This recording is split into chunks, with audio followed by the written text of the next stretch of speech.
Hi friends, అందరికీ నమస్కారం. అంజలి కథలకి స్వాగతం. ఈరోజు చందమామ కథ పేరు పాములవాడి సాక్ష్యం. తారాచంద్రుడు అనే రాజు అనంగ దేశాన్ని పరిపాలిస్తూ ఉండేవాడు. ఆయనకు ఇద్దరు కొడుకులు. పెద్దవాడు చంద్రాంగుడు, చిన్నవాడు తారాంగుడు. వృద్ధుడైన తండ్రి మరణించే నాటికి ఇద్దరు యుక్త వయస్కులయ్యారు. తండ్రి మరణానంతరము చంద్రాంగుడు అనంగదేశానికి రాజయ్యాడు. లక్ష్మణుడి లాంటి తారాంగుడు పరిపాలనా విషయాల్లో అన్నకు చేదోడు వాదోడుగా ఉండేవాడు. ఆ అన్నదమ్ముల సఖ్యత అందరికీ ఆశ్చర్యం కలిగిస్తూ ఉండేది. చంద్రాంగుడు దినమంతా తీరిక చిక్కని రాజకార్యాల్లో గడిపి సాయంకాలం సమయంలో రాజప్రాసాదానికి దాపులనున్న ఉద్యానవనంలో ఏకాంతంగా కొంతసేపు విశ్రాంతి తీసుకునేవాడు. అలాంటి సమయాల్లో ఒక్కొక్కప్పుడు తారాంగుడు అక్కడికి వచ్చి ఏమైనా ముఖ్య విషయాలుంటే వాటి గురించి అన్నతో మాట్లాడి వెళ్ళిపోయేవాడు. ఒకనాడు చంద్రాంగుడు తమ్ముడిని సరిహద్దు రాజ్యమైన చంపక రాజ్యానికి పని మీద పంపాడు. ఆ సాయంత్రము అన్ని కార్యకలాపాలు ముగిసిన మీదట చంద్రాంగుడు ఉద్యానవనానికి వెళ్ళాడు. క్రమంగా సూర్యుడు అస్తమించి నలుమూలలా చీకటి కమ్ముకోసాగింది. చంద్రాంగుడు ప్రాసాదానికి బయలుదేరాడు. ఆ సమయంలో అతడొక పొదరింటి పక్కన నడుస్తూ ఉండగా ఆహారం కోసం గాలిస్తున్న నాగుపాము ఒకటి అతడి కాలుని కాటువేసి జరజరా పొదల్లోకి పారిపోయింది.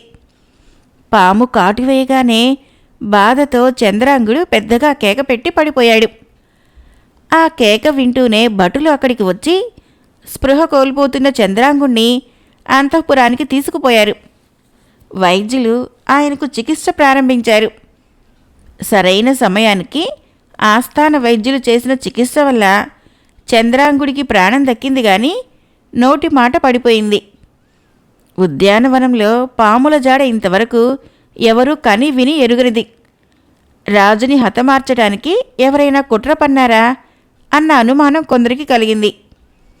ఈ సంగతి మంత్రి తెలుసుకున్నాడు. అతడు ఇలాంటి అవకాశం కోసమే ఎదురుచూస్తున్నాడు. రాజవంశాన్ని తుదముట్టించి అనంగదేశానికి రాజు కావాలన్న కోరిక అతనిది. ఎంతో కాలంగా అతన్ని ఈ విషయంకై బాధిస్తున్నది. రాజు కదిలేందుకు మాట్లాడేటందుకు అశక్తుడు గనక చిన్నవాణ్ణి ముందు హతమార్చితే తర్వాత రాజు ఆటంకాన్ని తేలికగా తొలగించుకోవచ్చు. ఇందుకు గాను మంత్రి ఒక పథకం తయారు చేసి అందరితో మహారాజు గారికి జరిగిన ప్రమాదం వెనుక ఏదో కుట్ర ఉన్న దాంట్లో సంశయం లేదు. ఆయన ఉద్యానవనంలో వ్యాహ్యాలికి వెళ్లే సమయము సందర్భాలు ఎరిగినవాడే ఈ కుట్రకు కారకుడై ఉండాలి. 1-2 రోజుల్లో తగిన సాక్ష్యాధారాలు సంపాదించి ఆ కుట్రదారుణ్ణి ఉరికంబం ఎక్కించగలను అని అనసాగాడు. 2 రోజుల తర్వాత చంపక దేశంలో ఉన్న తారాంగుడికి తన అన్న పాము కాటుకు గురైన వార్త అందింది. అతడు వెంటనే బయలుదేరి రాజధానికి వచ్చి చంద్రాంగుడికి తగిన చికిత్స చేసేందుకు మరికొందరు ఘన వైద్యులను నియమించి రాజ్యపాలనా భారం తన చేతికి తీసుకున్నాడు. ఈ లోపల మంత్రి తనకు నమ్మకమైన ఒక భటుడి ద్వారా నగరంలో పాములు పట్టడంలో ప్రసిద్ధుడైన ఒకణ్ణి పిలిపించి వాడితో రహస్యంగా, ఒరే, నీ అదృష్టం పండబోతున్నది, అందుకే నిన్ను పిలిపించాను అన్నాడు. పాములు పట్టేవాడు ఎంతో వినయంగా, అయ్యా, ఆ అదృష్టమేమిటో దయచేసి చెప్పండి అన్నాడు. నువ్వు మన రాజుగారి తమ్ముడు తారాంగుడిని గురించి వినే ఉంటావు.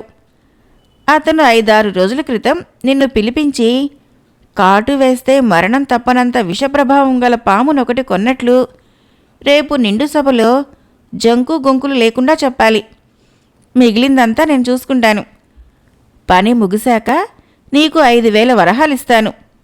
నీ జీవితము ఏ చీకు చింతలు లేకుండా హాయిగా గడిచిపోతుంది అన్నాడు మంత్రి.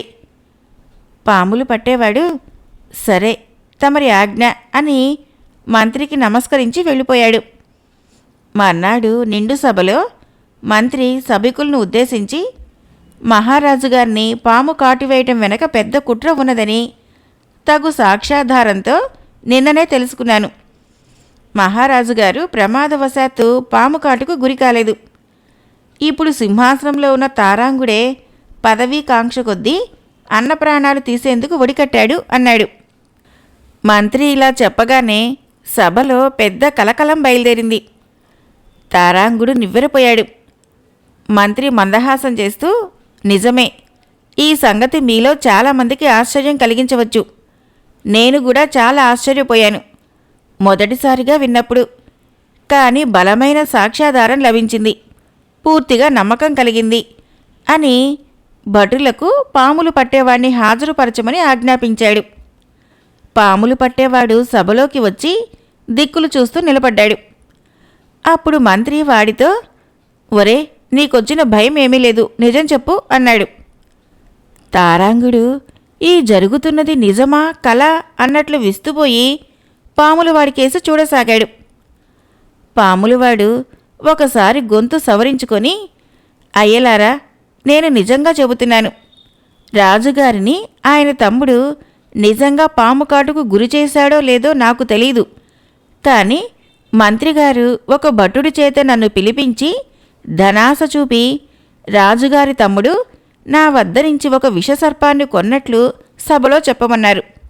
అడుగో, మంత్రిగారు నా వద్దకు పంపించిన భటుడు ఆ ద్వారం వద్ద నిలబడి ఉన్నాడు అని చెప్పాడు. తన పథకం తారుమారైనందుకు మంత్రి ఎక్కడలేని కోపంతో, ముందు ఈ అబద్ధాలు పలికే పాముల వాణ్ణి శిరచ్ఛేదం చేయండి అంటూ అరిచాడు. వెంటనే తారాంగుడు సింహాసనంలో నుంచి లేచి భటులకు, ఈ దుష్టమంత్రిని, ద్వారం దగ్గర నుంచి పారిపోజూస్తున్న భటుణ్ణి బంధించండి అని ఆజ్ఞాపించాడు. భటులు క్షణాల మీద వాళ్ళిద్దరినీ బంధించారు. తారాంగుడు పాములు పట్టేవాడితో, పేదవాడివై ఉండి ధనాసుకు లొంగక నిజం చెప్పి ఎంతో రాజభక్తిని చూపావు. నీ కారణంగానే సభాముఖంగా మంత్రి దుర్బుద్ధి బయటపడింది అని అన్నాడు. అందుకు పాములు పట్టేవాడు, మహారాజా, మంత్రిగారు భటుడి చేత నన్ను పిలిపించి సాక్ష్యం పేరుతో పెద్ద అబద్ధం చెప్పమనగానే ఆయన కుట్ర నాకు తెలిసిపోయింది. ఆయన పాములాంటి వాడని పసిగట్టాను.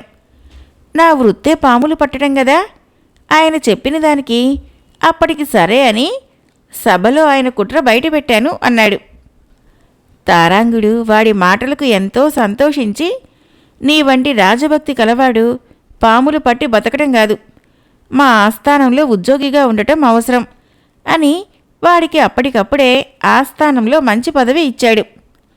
తర్వాత తారాంగుడు మంత్రిని కారాగారంలో వేయించి తన అమాయకత్వం కొద్దీ మంత్రికి సాయపడిన భటుణ్ణి క్షమించి వదిలేశాడు. కొన్నాళ్లకి వైద్యుల చికిత్స వల్ల పూర్తిగా ఆరోగ్యవంతుడైన అన్న చంద్రాంగుడికి సింహాసనం అప్పగించి తారాంగుడు ఎప్పటిలాగే అతడికి రాజ్య పరిపాలన విషయాల్లో సాయపడసాగాడు. కథ అయిపోయింది. ఫ్రెండ్స్, మరొక కథ చెప్పుకుందాం. ఈ బేతాళ కథ పేరు ధైర్యవంతుడు. పట్టు వదలని విక్రమార్కుడు చెట్టు వద్దకు తిరిగి వెళ్ళి చెట్టుపై నుంచి శవాన్ని దించి భుజాన వేసుకుని ఎప్పటిలాగే మౌనంగా శ్మశానం కేసి నడవసాగాడు. అప్పుడు శవంలోని బేతాళుడు, రాజా, ఇంత అర్ధరాత్రి వేళ ఈ శ్మశానంలో నువ్వు పడుతున్న శ్రమకు కారణం ప్రాణభీత లేక మొక్కవోని ధైర్య సాహసాలా అన్న అనుమానం నాకు కలుగుతున్నది. ఎందుకంటే ఒక్కొక్కసారి ఎంత భీరువు అయినవాడు కూడా ప్రాణరక్షణ కోసం ఎక్కడి లేని ధైర్య సాహసాలు ప్రదర్శిస్తాడు. అందుకు ఉదాహరణగా ఒక కథ చెబుతాను, శ్రమ తెలియకుండా విను అంటూ ఇలా చెప్పసాగాడు. బ్రహ్మపురం అనే గ్రామంలో రాముడు, భీముడు అనే ఇద్దరు స్నేహితులు ఉండేవారు. చిన్నతనం నుంచి రాముడిది మెత్తని మనసు, పెద్దల మాటకు ఎదురాడేవాడు కాదు. భీముడు మాత్రం మహాదుడుకు మనిషి. ఒకసారి ఆ గ్రామానికి కత్తి యుద్ధంలో నైపుణ్యం గల ఖడ్గయోధుడు అనేవాడొకడొచ్చి తన విద్యను ప్రదర్శించి గ్రామస్తుల మెప్పు పొందాడు. గ్రామంలోని యువకులు కొందరు ప్రదర్శన కోసం వాడితో కత్తి యుద్ధం చేసి ఓడిపోయారు. అలా ఓడిన వారిలో రాముడు, భీముడు కూడా ఉన్నారు. ఖడ్గయోధుడు తన ప్రదర్శన ముగిశాక రాముడిని ఎంతగానో మెచ్చుకొని, నీలో కత్తి పట్టుకునే ఒడుపు ఉంది, నీ కదలికల్లో మంచి వీరుడి లక్షణాలున్నాయి, నిన్ను నా శిష్యుడిగా చేసుకుని నా అంతవాణ్ణి చేస్తాను. నీలాంటి వీరుడి కోసం అన్వేషిస్తూ నేను ఊరూరా ప్రదర్శనలిస్తున్నాను అన్నాడు. రాముడు ఖడ్గయోధుడికి శిష్యుడయ్యేందుకు ఉత్సాహపడ్డాడు. కానీ వాడి తల్లిదండ్రులు అందుకు ఒప్పుకోలేదు. భీముడికి ఖడ్గయోధుడి శిష్యుడు కావాలని ఉన్నది. ఇందుకు ఖడ్గయోధుడు అంగీకరించలేదు. నీ అదృష్టం గొప్పది. పెద్దల మాట పట్టించుకోకు, వచ్చిన అవకాశాన్ని జారవిడవకు అని భీముడు రాముడికి చెప్పి చూశాడు. రాముడు భీముడి మాటలు వినలేదు. కొన్నాళ్లు గడిచాక బ్రహ్మపురానికి కావ్యయోగుడు అనే కవి వచ్చి తన విద్యా ప్రదర్శనతో గ్రామస్తులను మెప్పించాడు. ఆయన కొందరు యువకులతో ప్రశ్నలు వేయమని చెప్పి ఆ ప్రశ్నలకు జవాబులన్నీ పద్యాల రూపంలో చమత్కారంగా చెప్పాడు. ఆయన కూడా రాముడంటే ముచ్చటపడి తన శిష్యుని చేసుకుంటానన్నాడు. తల్లిదండ్రులు కాదనటంతో రాముడు అందుకు అంగీకరించలేదు. ఆ తర్వాత బ్రహ్మపురానికి వచ్చిన ఒక సంగీత విద్వాంసుడు కూడా రాముణ్ణి మెచ్చుకొని శిష్యుడిగా చేసుకోవాలనుకున్నాడు. కానీ రాముడి తల్లిదండ్రులు ఒప్పుకోలేదు. ఊరుకు వచ్చిన గొప్పవాళ్లందరూ ఈ విధంగా రాముణ్ణి మెచ్చుకోవటంతో భీముడి చెల్లెలు పార్వతికి వాడంటే ఎంతో అభిమానం ఏర్పడి అతన్ని పెళ్లి చేసుకుంటానన్నది. ఈ సంగతి రాముడు తల్లిదండ్రులకు చెప్పుకున్నాడు. అయితే వాడి తల్లిదండ్రులు పార్వతితో వాడి పెళ్లికి ఒప్పుకోలేదు. భీముడికి ఈ సంగతి తెలిసి ముందుగా రాముణ్ణి కలుసుకొని, నీ తల్లిదండ్రుల సంగతి ఎలా ఉంచు, నా చెల్లెలంటే నీకు ఇష్టమేనా అని అడిగాడు. ఇష్టమే గాని నా తల్లిదండ్రులు ఒప్పుకుంటే తప్ప ఈ పెళ్లి చేసుకోను అన్నాడు రాముడు. భీముడు రాముడి తల్లిదండ్రుల్ని కలుసుకొని, నా చెల్లెల్ని మీ ఇంటి కోడలిగా ఎందుకు చేసుకోరు అని అడిగాడు. నీకున్న ఇల్లు పొలం ఇచ్చేస్తే ఈ పెళ్లి జరుగుతుంది అన్నాడు రాముడి తండ్రి. ఇంతేనా అని భీముడు అందుకు అంగీకరించాడు. రాముడికి పార్వతితో పెళ్లి జరిగిపోయింది. భీముడు తన ఇంట్లోనే ఉంటూ ఆ ఇంటికి అద్దె చెల్లించేవాడు. తన పొలాన్నే సాగు చేస్తూ తను కూలీ డబ్బులు మాత్రం తీసుకొని మిగతా పంటనంతా రాముడి తల్లిదండ్రులకు ఇచ్చేవాడు. ఇది చూసి భీముడి చెల్లెలు పార్వతి ఎంతో బాధపడుతూ ఉండేది. భర్తకేం చెప్పినా లాభం లేదని అత్తమామలతోనే గొడవ పడుతూ ఉండేది. అందువల్ల కూడా ప్రయోజనమేమీ కలగలేదు. ఇలా కొన్నేళ్లు గడిచేసరికి రాముడి తల్లిదండ్రులు బాగా ముసలివాళ్లయ్యారు. ఇంటి పెత్తనము పార్వతీ చేతికి వచ్చింది. అన్నగారి ఇల్లు, భూమి తిరిగి అతడి పరం చెయ్యాలని పార్వతి అనుకున్నది. కానీ భీముడు అందుకు అంగీకరించలేదు. పార్వతి చేసేది లేక తన కోపాన్నంతా అత్తమామలపై చూపిస్తుండేది. భీముడికిది తెలిసి వెళ్ళి చెల్లెల్ని గట్టిగా మందలించాడు. నా ఇంట్లో నా ఇష్టం వచ్చినట్లుంటాను, నువ్వు పరాయివాడివి, ఈ విషయంలో నీ సలహాలు నాకు అక్కర్లేదు అన్నది పార్వతి కోపంగా. భీముడు చిన్నబుచ్చుకొని చెల్లెల్నేమీ అనలేక రాముడితో, వృద్ధులైన నీ తల్లిదండ్రుల మీద కక్ష సాధించటం తప్పని నీ భార్యకు చెప్పు అన్నాడు. ఆ పని నా వల్ల కాదు అన్నాడు రాముడు. ఇలా ఉండగా ఆ ప్రాంతాలలో వరుసగా 2 సంవత్సరాలు వానలు కురవక కరువు పరిస్థితులు ఏర్పడినాయి. పార్వతి భర్తతో, ఇంటి వ్యవహారాలు నేను చూసుకోగలను, నీకెన్నో విద్యలు తెలుసు, నువ్వు మా అన్న కలిసి రాజధానికి వెళ్ళి రాజుగారి కొలువులో ఏదైనా ఉద్యోగం సంపాదించండి అన్నది. రాముడు భీముడు గ్రామం వదిలి బయలుదేరారు. వాళ్ళ అదృష్టం కొద్దీ మార్గ మధ్యంలోనే వేటకు వచ్చిన రాజుగారి గుడారం వాళ్ళకి కనిపించింది. భీముడు రాజును దర్శించి తమను గురించి చెప్పుకున్నాడు. నా కొలువులో ధైర్యవంతులకు తప్ప మరెవ్వరికీ స్థానం లేదు, మీ ధైర్యాన్ని పరీక్షించడానికి ఒప్పుకుంటారా అని అడిగాడు రాజు. రాముడు భీముడు ఇందుకు అంగీకరించారు. మాట తప్పకూడదు అని హెచ్చరించాడు రాజు. తమరి దేశానికి ప్రభువులు, తమకిచ్చిన మాట తప్పుతామా అన్నాడు భీముడు. రాజు అప్పుడు భటుల చేత 2 బోనులు తెప్పించాడు. రెండింటిలోనూ ఆకలిగొన్న పులులున్నాయి. వేటలో వీటిని పట్టుకున్నాం. 4 రోజులుగా వీటికి ఆహారం లేదు. మీ ఇద్దరూ నిరాయుధులుగా బోనుల్లోకి ప్రవేశించి పులులతో పోరాడి మీ ధైర్యాన్ని నిరూపించండి అన్నాడు రాజు. ప్రభు, ఇది చాలా అన్యాయం. ధైర్యం అంటే ప్రాణాలు కాపాడుకునేందుకే గాని పోగొట్టుకునేందుకు కాదు. ఆకలిగొన్న పులితో పోరాడటము ఆత్మహత్యతో సమానము అన్నాడు భీముడు. రాజు రాముడి వంక కోపంగా చూస్తూ, మరి నువ్వేమంటావు? నీ ధైర్యాన్ని నిరూపించుకుంటావా, రాజాజ్ఞను ధిక్కరిస్తావా అని అడిగాడు. ప్రభు, నేను పులితో పోరాడతాను అన్నాడు రాముడు. రాజు ఆశ్చర్యపడి, నువ్వు ధైర్యవంతుడివి, వెళ్ళి బోను తలుపు తెరిచి లోపలికి ప్రవేశించు అన్నాడు. రాముడు ముందుకు వెళుతుంటే భీముడు వాడికి అడ్డంగా నిలబడి రాజుతో, ప్రభు, ఈ రాముడి సంగతి మీకు తెలీదు.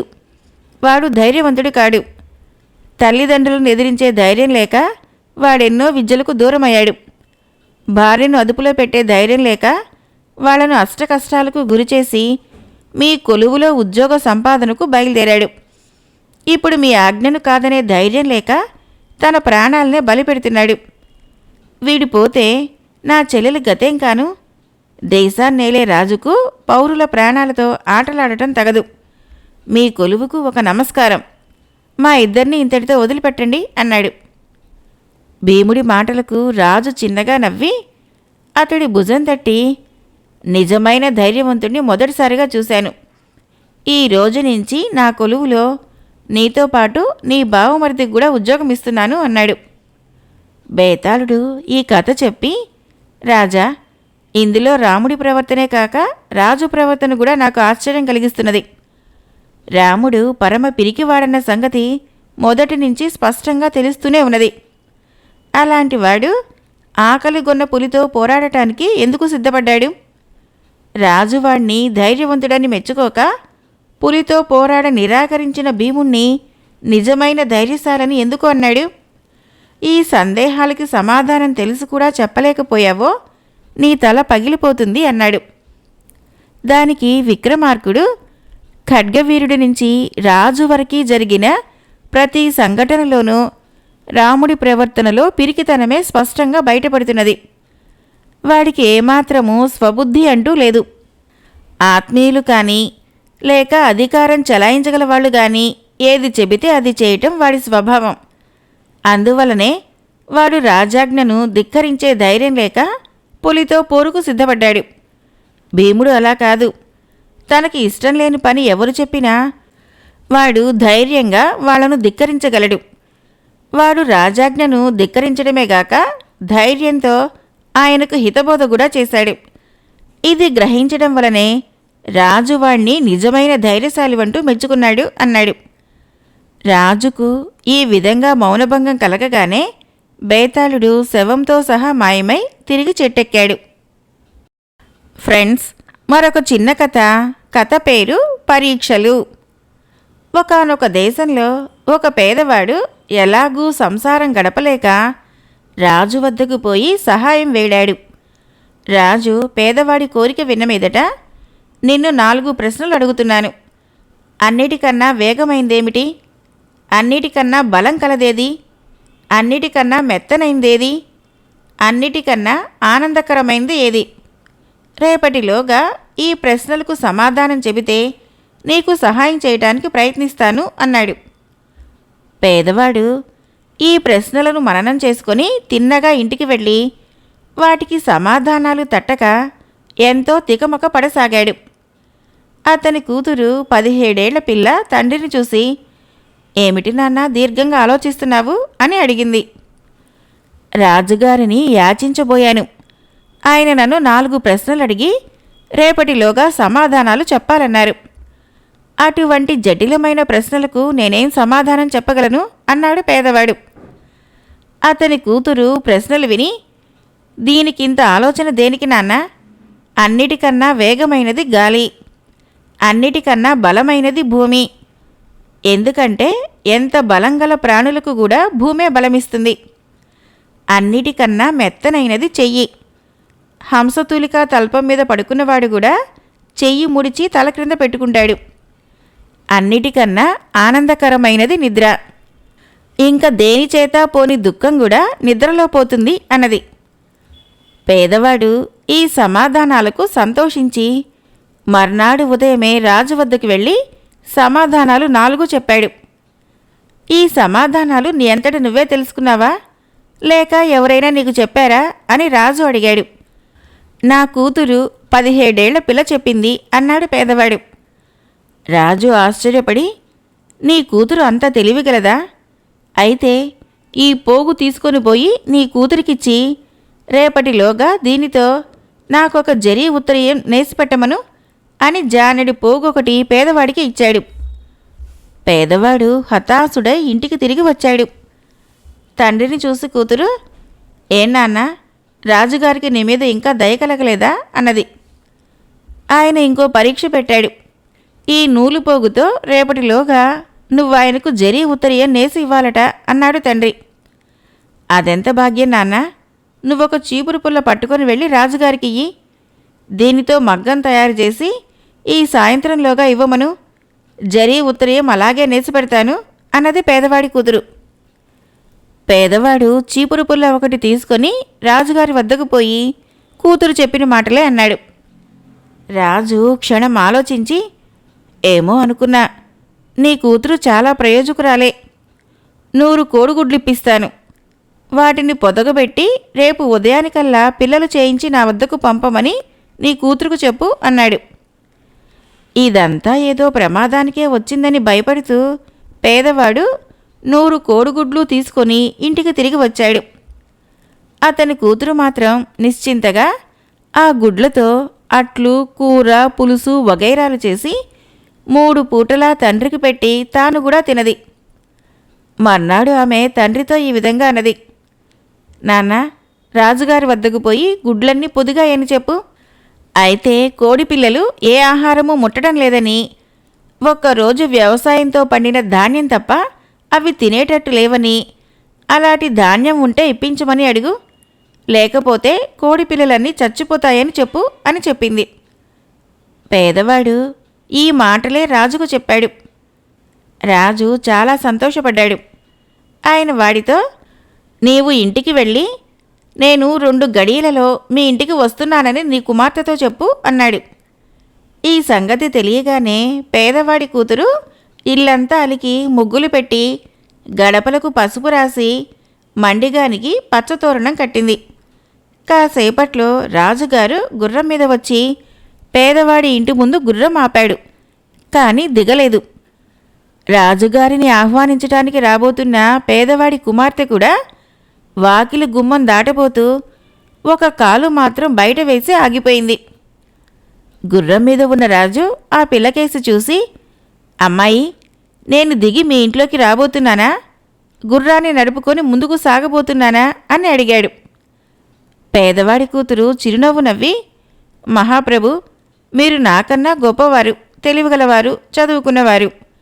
నేను లోపలికి వెళ్ళబోతున్నానో బయటకు రాబోతున్నానో మీరు చెప్పగలిగితే మీ ప్రశ్నకు నేను సమాధానం చెబుతాను అన్నది. రాజు సంతోషించాడు. గుర్రం దిగి లోపలికి వచ్చి పెద్ద వరహాల సంచి పేదవాడికి ఇచ్చాడు. తర్వాత ఆయన ఆ పేదవాడి కుమార్తెనే పెళ్లాడి ఆమెను తన పట్టపురాణిని చేసుకున్నాడు. కథ అయిపోయింది. ఫ్రెండ్స్, నా కథలు నచ్చినట్లయితే మన ఛానల్ని తప్పకుండా సబ్స్క్రైబ్ చేయండి, లైక్ చేయండి, షేర్ చేయండి, కామెంట్ చేయండి.